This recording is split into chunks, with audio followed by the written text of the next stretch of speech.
In this video, I'm going to show you how a man who had nothing in his childhood inherited even less, and how that one lesson turned him into a millionaire. His name was David. He grew up in a tiny house with no running water and fewer books than friends. Every day was survival, not schoolwork or dreams. He watched his parents work endlessly, yet the bills never stopped.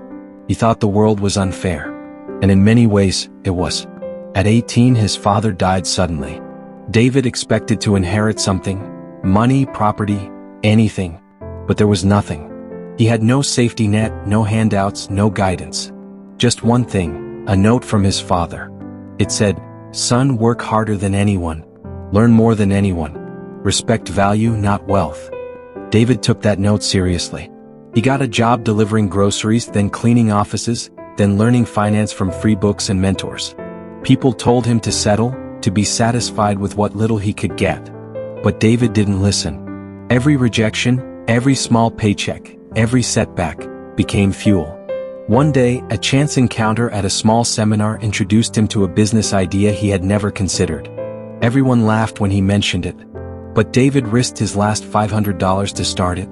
Within months, the business started growing, slowly, painfully, but steadily. Years later, David became a millionaire. Not because of luck or inheritance, but because he understood something most people don't. True wealth comes from lessons, discipline, and timing, not what you're given at birth.